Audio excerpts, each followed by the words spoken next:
Usted sabe que desde el pasado 16 de diciembre se encuentra en la plataforma de películas, series y videos que ya todo el mundo conoce y que mucha gente tiene incorporada. Un estreno importantísimo se hizo, que es el de Rompan Todo, con lo que significa no solamente para el rock, sino para la cultura argentina, ¿no? Esa frase, Rompan Todo, inmortalizada por Billy Bond en algún momento, tomada de los Shakers, si querés, y que después el mismo Stuka, cuando los Violadores volvieron al Luna Park hace algunos años, dijo apenas pisó el escenario. Y creo que una de las cosas más interesantes que tiene Rompan Todo, yo estoy por la mitad aún, y la verdad muy atraído e interesado, es no solamente la pintura latinoamericana, sino por otro lado poner el tema del debate del rock, no qué es rock o qué no es, pero sí que se hable de él, que se discuta, que se revea, que se tenga una retrospectiva. Me parece de ahí a mí súper nutritivo que se pueda hacer a día de hoy y quizás para un público argentino descubrir un montón de otras bandas que uno desconocía y que están ubicadas por encima de Brasil, es decir, de Misiones en adelante, yendo para arriba, quizás hay cosas que nos perdimos. Y creo que muy bien da cuenta este trabajo monstruoso que se llama Rompan Todo. Y aprovechando justamente su estreno, vamos a hablar ahora con Piqui Talarico, que es director de cine, que es fotógrafo, realizador, hombre de la música argentina hace muchos años, trabajando con clips, y ahora, bueno, se cargó semejante proyecto desde su mano, su mente y su ojo, y lo tenemos del otro lado. Hola Piqui, Dani Jiménez acá, un gustazo que nos recibas. Hola Dani, ¿cómo estás? No, qué alegría, pensaba recién mientras te escuchaba, qué alegría estar en Vorterix. Para mí es algo muy... Nada, siento que el corazón lo tiene uno en algunas radios, ¿viste? Sí. Como fue Rock and Pop en su momento, para mí hace años que es Vorterix. No, me siento... Es raro, me siento como en casa un poco. Bueno, gracias, la verdad, por hacernos a nosotros sentir así, y además un medio que tiene muchísimo que ver, casi todo con lo audiovisual también, que atraviesa en este caso tu campo y tu camino. Y Piqui, lo primero que pensaba es, qué laburo, ¿no? Porque no solamente la recolección de imágenes y de testimonios, el tema es qué haces con eso después, porque yo vengo y te digo, mira, Piqui, arriba de la mesa tengo todo esto, felicidades, arreglate, y después decís, le tengo que dar una narrativa, no es que sumo imágenes, edito, digo esto para aquel que lo ve y lo disfruta y no sabe todo el trabajo que hay detrás. Fue un desafío y una aventura, ¿no? ¿Para vos también? Y vos pensás que atrás de ese documental hay casi 3 años de trabajo y un equipo gigantesco. Realmente entre productores y editores, y gente de archivo y abogados en toda Latinoamérica. Es gigantesco realmente. Y muchos periodistas detrás también, ¿no? Obviamente no podíamos salir a hacer esto sin estar muy bien asesorados. Viste que el rock, cuando te metes con el rock, es como meterte con la política o con la religión. Claro. Cosas que calan profundo en la gente. Pero decís bien, el mayor desafío, o sea, conseguir 96 entrevistas, conseguir el archivo, conseguir los derechos legales, licenciar 140 canciones, todo eso es una locura absoluta. Pero tal vez el desafío mayor es meter 50 años de historia en 8 o 9 países en 6 capítulos. Y aparte, Piqui, lo que decía yo al comienzo de esta charla, qué importante que esté hoy este documento, ¿no? En un momento donde el rock, que como bien vos apuntabas recién, es pertenencia. Digo, para muchos de nosotros crecimos con la cultura rock, más allá del estilo musical. Digo, crecimos y nos desarrollamos en esa cultura. Pertenecemos a esa cultura de alguna manera porque la hacemos nuestra, por eso se entiende que sea tema de debate también. Pero qué distinto yo pensaba, no me gustaría tu visión, cómo este rock que tenemos acá, digo, de México para abajo, crece en circunstancias muy distintas a lo que puede ser Europa. Digo, las dictaduras que tuvimos acá, lo que fue la década del 70, lo que muchos trovadores, cantantes y gente que tuvo las pelotas o los ovarios para poder hacerlo en un marco muy distinto. Porque si vos tenés todo servido, yo creo que desarrollás de otra manera. Pero cuando ves también parte del docu decís, claro, Latinoamérica es esto, nos costó todo un montón más y aún así lo pudimos hacer y entregamos un montón de belleza. Bueno, vos sabés que cuando nos llamó Netflix hace como ya 3 años, va a ser en enero, que estaban buscando ideas para hacer algo para hacer en la región. Ellos venían, viste, del éxito de Making of a Murderer, Sí. una serie documental, y nos dijeron, queremos una serie documental, pero punto uno, queremos hacer algo en español. Y Nico, nuestro productor y el creador de la serie, y yo, que trabajamos juntos hace muchos años, no lo dudamos, fue como casi como una cosa natural. Tratemos de hacer la historia del rock. Y cuando nos preguntaban, viste, sobre todo los gringos en Netflix decían, bueno, ¿qué diferencia tiene el rock en general? ¿Tiene alguna diferencia con el rock anglo? Sí, nosotros dijimos, tiene la de gran diferencia que el rock en Latinoamérica está profundamente atravesado por el contexto sociopolítico. Claro. Como decías vos bien, las dictaduras en los 70, pero también ya dictadura en el 60, el PRI en México, que sin ser una dictadura, en fin y al cabo, era como una dictadura. No podías pensar diferente que el gobierno, eso ya te lo hace una dictadura. Entonces, nada, entre los terremotos, como el terremoto de México, y lo que eso generó, y cómo eso pone al descubierto un gobierno que hacía agua por todos lados, a las dictaduras en Argentina, Chile, Uruguay. Estamos profundamente atravesados por eso. Entonces queríamos un poco contar no solo la música en la historia del rock en Latinoamérica, sino un poco también la historia de Latinoamérica a través del rock. Claro. Porque sentíamos que van absolutamente de la mano. Así que esa era nuestra visión desde el principio y sentimos que me encanta. Ayer nos escribió un amigo de Alemania y nos escribió un amigo de Rusia diciendo, estoy viendo el documental, siento que estoy descubriendo una música increíble, pero sobre todo siento que estoy aprendiendo mucho de historia latinoamericana. Claro. Y eso para nosotros es lo más. Sí, aparte estaba marcado ahí, me parece muy bien, digo, si bien los contextos van definiendo y delimitando un montón de, escenas, movidas, protagonistas, creadores, personajes, tienen mucho que ver con la geografía también, ¿no? Porque tenemos diferencias, lo que puede pasar en México, en Chile, como bien está retratado, o acá. Pero al mismo tiempo hay una pasión que también nos une y nos atraviesa de una forma muy caliente, y eso está también.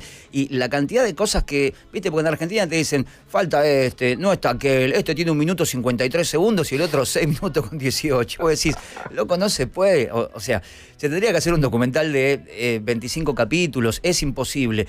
Pero también creo que, por ejemplo, para el público argentino es un pantallazo muy grande a cosas que por ahí tocó de oído, o que tenía Molotov, en el caso de México, alguna cosita más, obviamente, lo que vino de los 90 para acá, o Aterciopelados en Colombia. Pero es una mirada para nosotros, me parece muy profunda, de algo que por ahí desconocíamos y que crecimos juntos. Sí, hay algo que yo lo vengo diciendo hace varios días, ¿no? Que no es la historia de las bandas de Latinoamérica, es la historia del rock en Latinoamérica. Entonces, obviamente, imagínate que los músicos que entrevistamos, 94, si no me equivoco, 94 entrevistas, con la mitad yo ya había trabajado o los conocía muy bien, algunos son amigos desde hace muchísimos años. Había una cuestión de entre todos tratar de contar esta historia. Obviamente que la gente siempre dice, falta esto, como decís vos, que cuentan los minutos, cuánto está este, cuánto está el otro. La idea era contar las bandas que o fueron influencia fundamental o tuvieron que ver en el mover el rock hacia adelante, o porque estuvieron en momentos clave, porque hicieron algo que fue en un momento de cambio. Entonces tiene más que ver con eso. Obviamente que hay un montón de bandas que se quedaron afuera, pero con esto no quiere decir ni que sean ni mejores ni peores, ni que vendan más o vendan menos. Tenía que ver con que uno como documentalista, cuando empezás a contar una historia, tenés que en algún momento tomar decisiones para poder contar una historia, porque todos sabemos que es una cuestión de lógica, ¿no? Tratar de meter 50 años en 6 horas es como un absurdo. Sí, claro. Entonces, es como, bueno, esta es la historia que decidimos contar, esto es lo que pudimos contar, hay cosas que querés contar. Ayer alguien decía, che, falta Manu Chao. La realidad es que de Manu Chao teníamos una secuencia entera armada. Entera, ya estaba casi editada en uno de los primeros cortes, estaba, porque todo Latinoamérica habla de Manu Chao, o de Mano Negra en particular, claro. ¿No? Manu nos mandó una carta hermosa diciendo, yo les agradezco que sigan pensando en mí, pero la verdad que estoy acá, me recluí con mi familia, así que voy a pasar, y no nos dio la nota, pero nos dio su bendición, digamos. Y había muy poco material de archivo también, estaba complicado legalmente, entonces cuando no tenés la entrevista y no tenés el material de archivo para representarlo, es medio... Sí, es frágil el sustento como, ahí, ¿no? Claro, te queda frágil, entonces también hay una cuestión de que el documental tiene que ser interesante, tiene que ser atractivo, tiene que ser entretenido. Entonces, yo, es cierto, podría haber contado Cargo 92, que es un momento fundamental tanto para México, para Colombia y para Argentina. Y para Argentina, sí. Pero si yo eso te lo cuento y vos te aburrís durante 5 minutos con solo cabezas que hablan, y no está bueno. Entonces hay muchas decisiones, ¿viste? Cuando la gente dice, ¿cómo van a poner una sola canción de...? Y no saben, en el fondo hay canciones que no las podés licenciar porque son carísimas. Claro, claro. O porque había un coautor. Hay canciones súper famosas que tienen un coautor que se murió. Y los hijos están peleados entre ellos, entonces no te lo firman. Entonces hay miles de internas que la gente no lo sabe. Y lo entiendo. Digo, si este documental no hubiera generado polémica, me hubiera llamado mucho la atención. El rock, eso es el rock un poco también, ¿no? Sí, aparte está bueno, digo, que se generen lo que decía al comienzo, estos debates por ahí por alguien que siente que su propia banda, ¿no? También el fanatismo en un punto es un tanto ciego, no puede estar o está 2 minutos con 40, como decíamos antes, pero creo que todo lo sustancial que uno puede llegar a ver, si necesita saber qué fue hasta el año 2020 la historia del rock en Latinoamérica, creo que eso clarísimo está y permanece ahí, y aparte te da este recorte social, político, cultural y geográfico que a mí me parece muy rico para poder entender las escenas, como lo que decías vos del PRI en México, por ejemplo, o lo que pasaba con la conquista de Latinoamérica en el caso de Soda. Ahora, Piqui, yo quería saber, de lo que tenías en mente cuando comenzaste, ¿no? Con el primer guión, cuando comenzaste a recibir todo el material, es demencial, 96 entrevistas es demencial, encima uno tiene que elegir en qué momento, hay que escucharlas todas, no es que decís, che, en 1 minuto contestó lo que necesitamos, no, por ahí de 2 horas sacás 3 minutos, digo, es así, el trabajo es muy engorroso, pero te fue cambiando un poquitito, no la dirección de la obra o del trabajo, sino cositas que dijiste, che, por ahí acá se me abre una puerta que no tenía pensada y hay 3 o 4 que coinciden en esto, que por ahí no tenías muy marcado al comienzo del guión. ¿Te pasó eso o no? Del eje fundamental de querer contar esta historia, sabiendo de que íbamos a buscar los orígenes viste, hoy me decían, bueno, pero alguien me dijo ayer, alguien grabó ya rock antes de Richie Valens. Sí, es verdad. Alguien grabó, hay un montón de grabaciones de rock, pero Richie Valens fue el primero que hizo algo que trascendió a su música. O sea, La Bamba fue como un punto de partido, como una influencia. Entonces es como decir, bueno, por eso elegimos empezarlo con él. Y esas cosas las respetamos bastante, o sea, porque íbamos descubriendo que el guión que habíamos escrito originalmente era bastante así. Pero después empezás a descubrir personajes que nosotros teníamos anotados como, bueno, hay que hablar de este personaje que parece ser fundamental. Pero también queríamos que el documental fuera algo vivo, o sea, que no sea ficción, que yo voy y pregunto, bueno, háblame de esto. Vos empezás a hablar y dejás que los músicos hablen. Las entrevistas fueron muy largas. Pasó algo mágico, yo estoy agradecido, estaré agradecido toda mi vida. Grandes artistas que por ahí te decían, por una cuestión de agenda, ¿no? Tengo 10 minutos, tengo 20 minutos, y después se quedaban hablando 2 horas y media, 3 horas y media en el caso de Tacuba, por ejemplo, porque se arma un diálogo, ¿no? Vos empezás a hablar y yo pregunto y bien tengo una misión que es hacer este documental, también pregunto desde el lado del fan, Claro. Yo soy una persona súper curiosa. Entonces, por ahí te empiezan a contar una historia que no estaba en tu guión, pero la historia es alucinante y la empezás a seguir. Entonces, algo que por ahí, una historia que la teníamos como una nota al pie, de pronto decís, pará, acá hay algo, porque todos me están hablando de esto. O un personaje del cual querías hablar, descubrís que nadie te lo nombra. Entonces yo no lo voy a forzar, que porque tenía en el guión a este tipo. Digo, si nadie me lo menciona, entonces queríamos que estuviera vivo en ese sentido, dejar que la historia que ellos nos iban contando fuera armando ese guión. Pero se parece bastante igual. Curiosamente, cuando haces un documental de tu primer tratamiento al final no se parece mucho.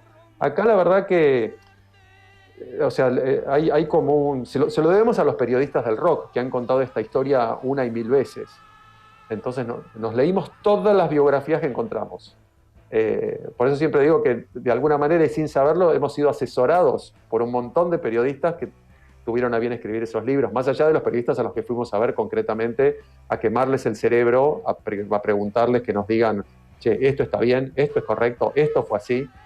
Sí, además supongo que debe haber ayudado un montón, para la realización, tu laburo históricamente con la música. Piqui también, porque no sos alguien que no trabaja con la música, no conoce el paño, no estuvo en un backstage, no estuvo de gira, no estuvo en un camarín, no, conoces todo, el revés, de adelante y de atrás. Yo creo que eso también tiene que haber pesado un montón. No sos alguien que venía haciendo documentales de osos y dice, bueno, voy a trabajar ahora con rock, que puede ser y es válido. Conoces todo el paño vos. Y yo siempre digo que cuando, viste, me encanta cuando... Sos Viste, que parte hoy en de él, día me pasa, inclusive. claro, me pasa que vas, viste, vas a un estudio, yo vivo en Nueva York y me pasa mucho que por ahí a veces, yo ahora trabajo mucho sigo trabajando con el rock, pero trabajo también con la ópera y con grandes conciertos. Y, viste, y entras en un estudio y te ven como el latino, a veces y te preguntan, bueno, no sé si estuviste antes en un estudio, y te quieren explicar, y a mí me encanta quedarme callado, ¿no? Entonces te dicen, sí, bueno, y te explican cómo funciona, y vos agradecés. Es mucho más divertido que decirle, Claro. mirá, desde los 17 años que vivo adentro de un estudio, que vivo en el backstage de un escenario, que vivo en la casa de los músicos. Un poco tiene que ver con eso el docu también, ¿no? Más allá de que obviamente hay toda esta movida de mucha gente atrás, yo siempre siento, viste, uno se ha pasado largas noches con, con muchas de estas estrellas, de muchos de nuestros héroes. Y claro, y en esas noches te cuentan historias, ¿viste? Yo te recuerdo de pasarme largas noches con Cerati, ponele, que Gustavo te cuenta, y vos te quedás pensando y decís, de lo que se puede contar, digo, hay cosas que es tan alucinante la anécdota que vos decís, se la quiero contar a todos mis amigos. Siento que el documental es ese concepto llevado al extremo. Quiero compartir estas historias que todos estos músicos tienen y que la escuche todo el que la pueda escuchar. Pero sí, haber crecido en el mundo del rock me dio algo que no me di cuenta hasta la octava, novena entrevista. Que yo me di cuenta que hay algo de un código, que no lo puedo definir, ¿no? Pero que por ahí te hablan, te cuentan algo y vos estás entendiendo intrínsecamente de qué te está hablando, más allá de la historia que te está contando. Y cuando me di cuenta de eso dije, bueno, ahora tengo que estar atento a poder traducir eso, porque por ahí para mí me es muy fácil, pero por ahí para el público no. Entonces cuando hacía las preguntas muchas veces algún músico te decía, bueno, ¿te acordás de tal cosa? Y lo daba por sentado. Y yo le decía, claro que me acuerdo, pero te pido que lo cuentes Claro, claro. para poder incluir a todos en el chiste en algún punto. Piqui, primero te agradezco muchísimo, sé que tenés un día lleno de entrevistas también y que vas a seguir hablando muchísimo más de esto, que se va a seguir hablando además, pero quería hacerte la última cortita. Primero supongo que está tu fascinación por todo esto, digo, por la música, los escenarios, más allá del arte o la realización, y creo que eso tiene peso, aunque no se ve y es invisible, yo creo que ese amor o fascinación por todo este mundo lo tenés y se nota de alguna manera. Pero quería preguntarte, por ejemplo, allá, los gringos, ¿miraron algo? ¿Hicieron algún comentario? Porque la verdad, para aquel, como decías vos, que era de Europa, conocidos tuyos, que dijeron, che, loco, qué movida, qué historia, lo que se generó con los públicos jóvenes o con los públicos más grandes a día de hoy, por ahí está bueno mostrárselo a otra parte del mundo. ¿Algún comentario? Nada, lo pasaron de costado. Ok, son el centro de la industria, estamos de acuerdo, pero no sé si tuvieron algún tipo de reflexión o mirada Mirá, sobre esto. lo levantó todo el mundo. Es una rareza. Ayer Netflix me empezó a mandar todas las cosas de prensa que están saliendo y hay cosas que son, más allá de que estamos absolutamente agradecidos, yo digo que rozan lo absurdo un poco. Parece que, o sea, siempre lo supimos, que siempre hubo un interés por el rock en Latinoamérica y en Europa particularmente, siento eso. Pero están pasando cosas alucinantes. Ayer me mandaron notas de un diario de Francia, de un diario de Alemania, con notas muy extensas. Salió una nota en el New York Times, salió una nota en el LA Times, The Guardian de Londres hizo una nota. Y está pasando algo en Estados Unidos muy interesante. No nos olvidemos que Estados Unidos tiene casi 60 millones de latinos. Claro. Y que muchos de esos crecieron en Latinoamérica.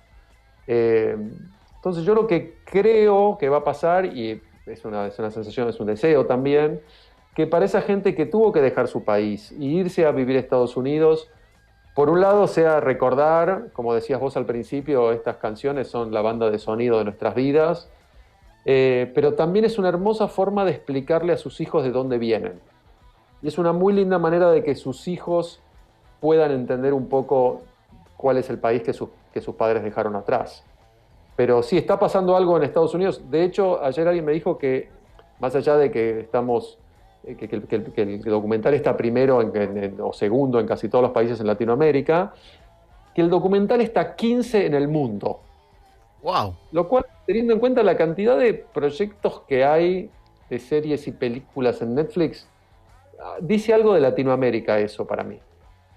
Más allá de la alegría que nos da, ¿no? Pero yo creo que algo está pasando con eso que ojalá se multiplique, digo, más allá del éxito del documental, que es lo que todos queremos, que tiene que ver con esto que decía antes, ¿no?